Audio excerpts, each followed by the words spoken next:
Looking to grow your spiritual strengths through easy to understand and accessible courses? Maybe you just want to watch all my skits and Q&A content before everyone else and all in one place. Or are you looking for consultation deals and chances to meet with me in a workshop setting? Check out my Patreon. Tiers start at only $5 a month and help me to make more engaging content for you. I have spent 2 years consistently coming to this cemetery and talking to the resident spirits, and trust when I say that there are a lot. We can always come back and grab it too. I was gonna say, is anybody interested in talking right now? I haven't been here in like a while, so possibly. Yeah. What are you doing? I am offering a coin to the cemetery guardians. Why are you doing that? Because if you don't do that, they get upset. It's a sign of respect to them. They are very old. They've been here a very long time. And every time you enter here, you should always bring a coin. I am far away from home. Clearly, here with me. I just had like a funny fan moment because I was just like, I've seen this place before. I'm back with Catherine. Nobody should be surprised at this point. We are in your old neck of the woods, your original neck. Mm-hmm. I've been here before, but not for long. I have not been out here before. And I know this is where you've had a lot of investigations over the years, and you've got a lot of really great evidence, a lot of which you are now putting onto YouTube. By the way, I feel like I need to start introducing myself on my own channel. Hi, I'm Rebekah. I go by RebekahTheGhostGuide.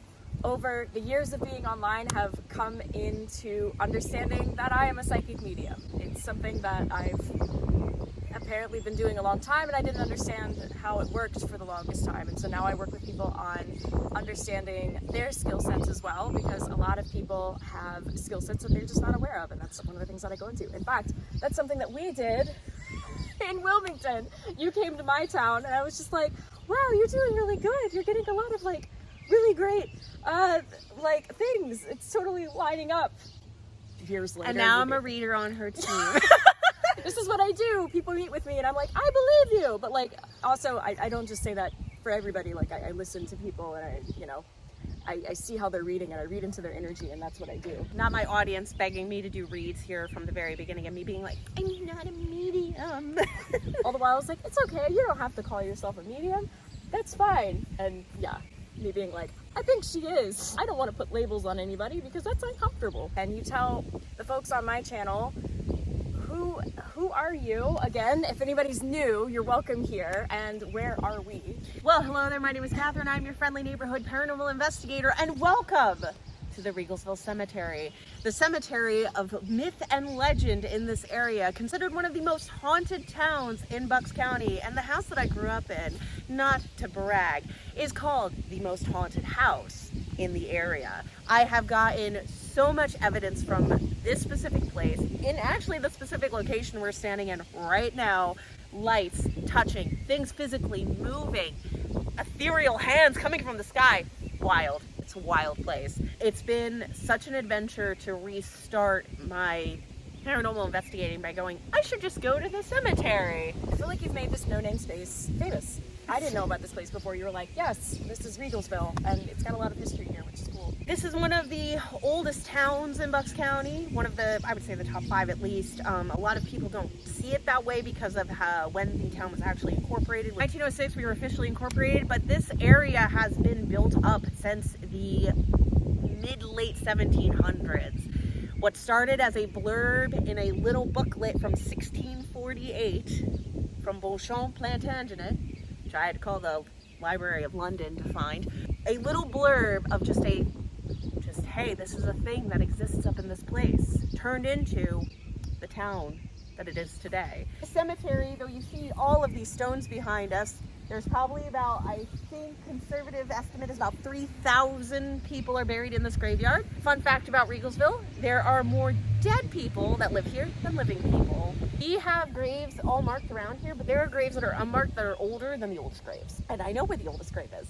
so we can always go check that out. Ooh, maybe I can scope it out. Maybe I'll ask somebody. For what we're doing, I'd like to explore a little bit. I'd like to kind of test out some of my abilities here because you're very familiar here. I think it'd be cool. You mentioned like the oldest grave. I'd like to see if I can just find it. The oldest recorded grave. The oldest recorded grave. In the record book. And depending on who guides me will depend on what answer we get. So I am very excited for this adventure. I don't bring many people here. It is my secret spot, so well, not so secret. You all, everybody on my channel has seen it and knows people by name now. This will be a great experience. I've got a lot of knowledge to share. Let's go. Yes. That's our stance. It's like, we're gonna go. Let's do the thing. We also established it when we were on a Patreon exclusive event thing in St. Augustine, and if you're not familiar with what I'm doing on Patreon, you really should check it out. Just saying, because there's like a lot of stuff going on. So, okay. Let's go meet people. We were talking about how to go about direction. And so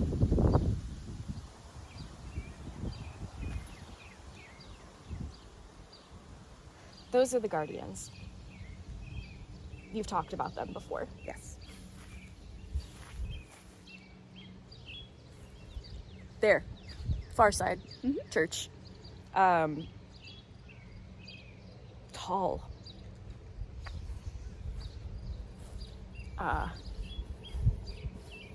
Not dissimilar to what I'm familiar with at St. James Graveyard, but there's differences. Wow,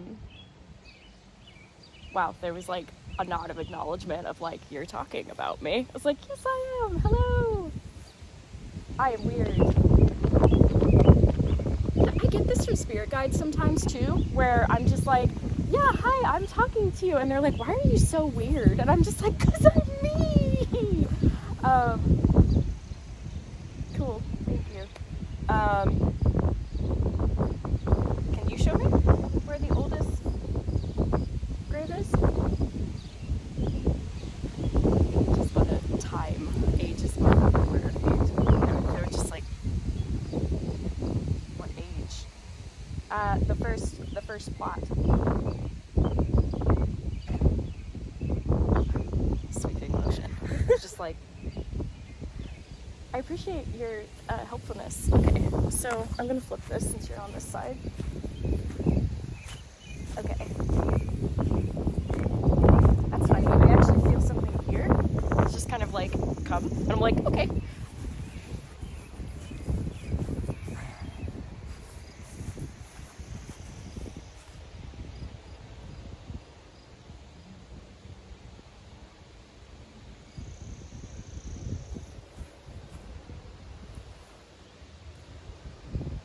So there's the first plot here. Was somebody who was buried elsewhere moved here, and that's technically the oldest? I would say I think that's accurate. I've heard that people were put here. Actually, I'm gonna do this. I've also heard that people were buried here before it officially was designated as a cemetery. But I've heard people being transplanted here before. Okay. Because that was part of the feeling that I just got of like, there have been exhumations during the buildup of the cemetery, as far as I know. is this a wall? This was a wall, yes. It used to only stretch to here, and then they stretched it out that way because they needed more space. Right. And then they stretched it out this way. This used to just be a very small churchyard back in the day. You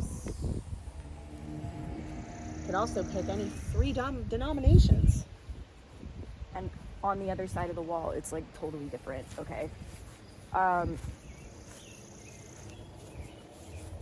being led somewhere. We're going on a trip. Because my eyes are like, no, it would be that way. That makes sense. Wall. Ugh.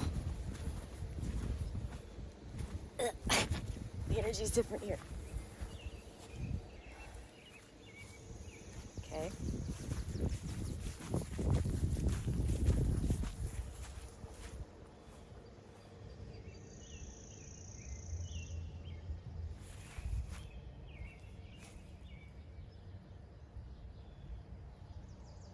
I mean, that's interesting. though.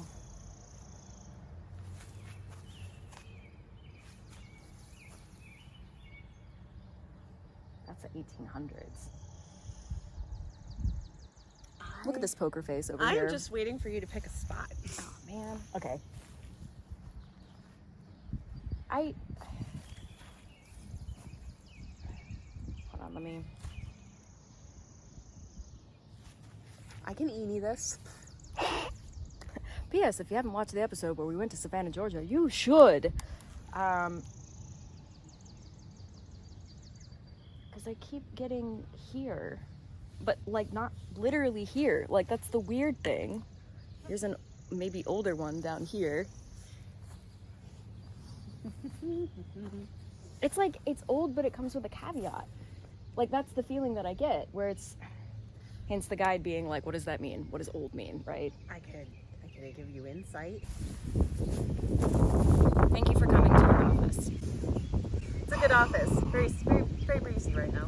We have recorded records of the interred here, and unfortunately, those records are in the wind because somebody was chosen. No, so hold on. No, I was like, and we have wind. And we win.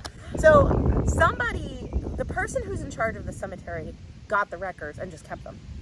And then the records kind of turned into this. I just saw somebody. My eyes! Your special eyes? My special eyes! Yeah, you might. So it's a man in black. Keep an eye on that one. Anyway, so the records kind of got collected by somebody and they were like, oh, these are mine now. Hold on. Okay. Man in black was like, hello. It's like, no. The records are of the people that have been recorded in here since it's been recorded. Now, before people were recorded being in here, people were buried here. Generally, it is believed, because they're no longer marked, it is assumed they were exhumed, or they might still be where they are, and just nobody left the markers of where their bodies are. This is the general area that they're supposedly in. Over in this section, it is said somewhere around in this circle, and it's a pretty wide circle because there's a lot of different spots. This is probably where the first people who were buried here were buried, because it's closest to the road.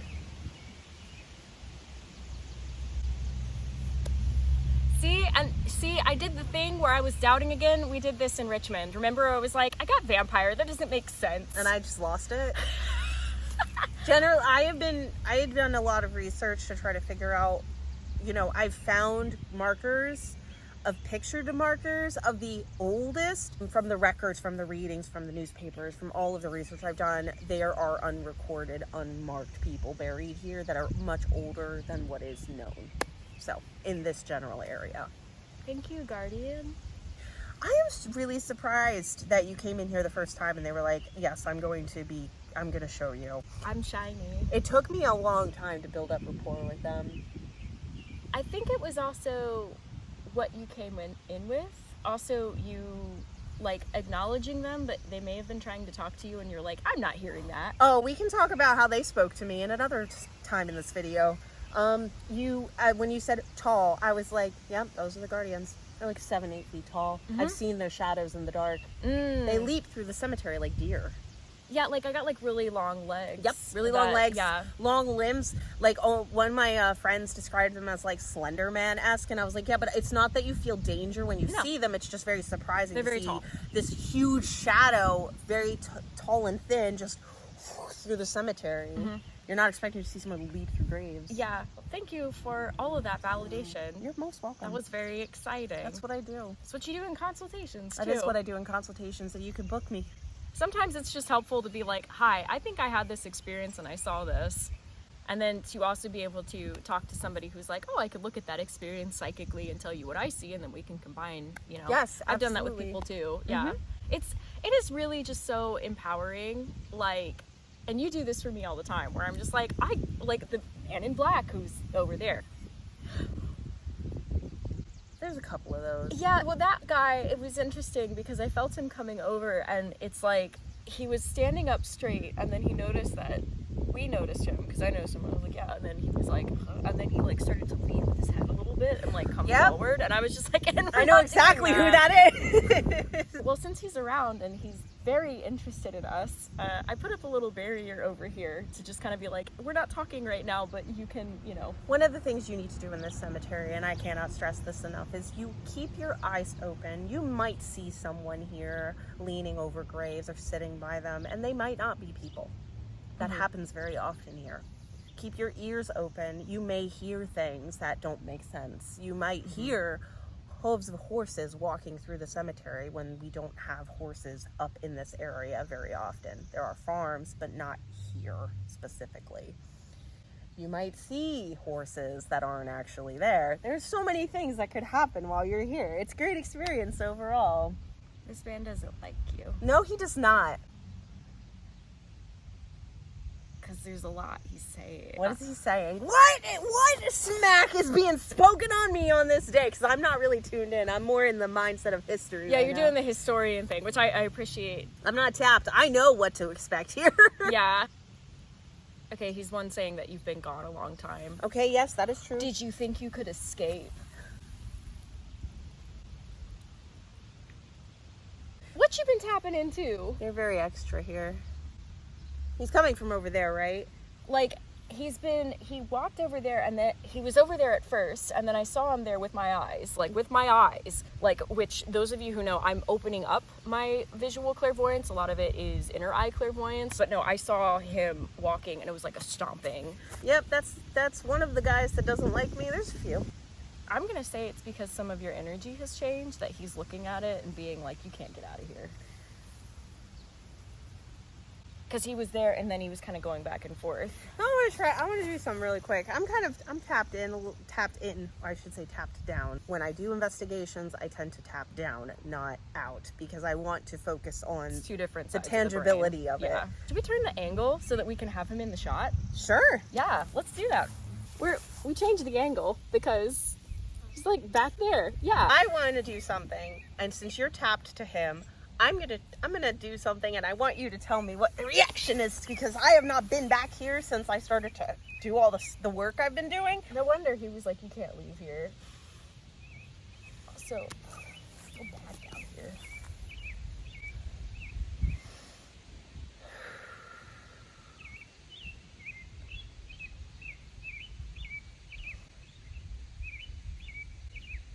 Explicitive. You can't, no. That's not. I love how Arnold's laughing right now. He just got quiet. Like, he was like, and then it was nice. Good projection. He looks very dumb right now. He's just standing. Very much the energy that I pull is from like places like this, and death and spirituality in the spirit world is where I grow all of my knowledge and understanding from. Given the energy of this place, generally speaking, it doesn't hit the same now because I'm at a different level of understanding, and they really be trying me all the time. Just now. I did. I really hope you all felt did. that. Those of you who are spiritually sensitive, because I was just like, I didn't. I could have gone light. I could have just gone. I didn't. I went full form for that. I had to show them because they should all be aware. That's why I haven't been back. The guardian acknowledged. There's one on the other far side. How many guardians do you feel? 3. One doesn't seem present because I think the other one hangs out there. As in, like, that would have been a 4th. That's really, I'm sorry, I should have kept poker face for that. I appreciated it. I was like, I can keep going. Yeah, you're right. Yes, it's 4. It's exactly 4. But not every, like, it's not like I go to every graveyard and I'm like, 1 for each corner. But like, No. There just happens to be 4. Yeah. I felt that one down there. There's one that's kind of like far off that way. The one that on the other side of the church. And then that one there seems to come and go. It's like when you call upon it, there's like, but right now, maybe it's like the time of day. I think that one's being called, you really flexed, because they're having a conversation. Not a bad one. They're just like, it's like they knew. Maybe not all of it, but I used to have a lot of meetings here back in the day. Yeah, because there's sort of like, and there's also an acknowledgement of, you are not bound here. God. It is for confirmed during an Estes session. That's where I will open this conversation about communications with them. We were sitting over here. This is where we were. I have the recording of it still somewhere on my computer. And we were trying to communicate with spirits through Estes method. What actually started happening was, one of the things we picked up a lot on recorders here is whistling. Whistles. Mm-hmm. And while I was asking questions, I would ask a question and it would respond in a whistle. So then I said, if you want to talk, whistle once for yes and twice for no. I get like a low, like, just like that. not like, yes. So it whistled once, and I was like, okay. As my partner is listening and going, what is going on right now? Because that's all she was hearing. I was like, I started asking questions, and then I asked, are you the guardians of the cemetery? How many of you are there? And it whistled 4 times. that's one of those things I think you had mentioned to me, and I had totally forgotten about. And that's one of the things I love about sometimes in going out to these places. It's like, in order to not prime yourself, it's important to know as little as much information as possible. But also, when either it's consultations or going out to places like this, I intentionally like clear my mind, because I don't want to remember anything that you said until times like this where I can be like, okay, now I can remember. What's interesting too, with how I'm understanding them, it is a combination of, it really is clear cognizance for me to understand what they're talking about. Because in part, it's like I see it in my mind's eye, my inner eye clairvoyance, like them looking around, but then it's the clear cognizance that comes in, and I'm just like, that's how I know what they're talking about. It's not, and that's why it's important. Clear audience is a skill that I'm growing, though it's clear cognizance and clear or inner eye clairvoyance that can assist with language specifically. So that's how mediums are able to talk to folks in different languages, even languages that don't exist to the physical tongue anymore. Yep. I have done a lot of work here to make a presence and to conduct myself in a certain way. And after a while, they just expected me, and I didn't have issues with it. But we've had a lot of upsets, but not from the guardians, from other ghosts that would come through, some very specific ones. If you are from my neck of the woods, and you've been here with me and watched me late at night in my Snuggie in the middle of winter talking to ghosts, you will know there are some very specific ones that just hate my guts, and ones that think of me as a friend. There is something that I would like, a personal request for you to do for me. There's a very specific grave, and I would like you to tell me what you feel when you're by it. Because only I know what happened at that grave. Can I try to find it just like psychically? Please, go ahead. Okay.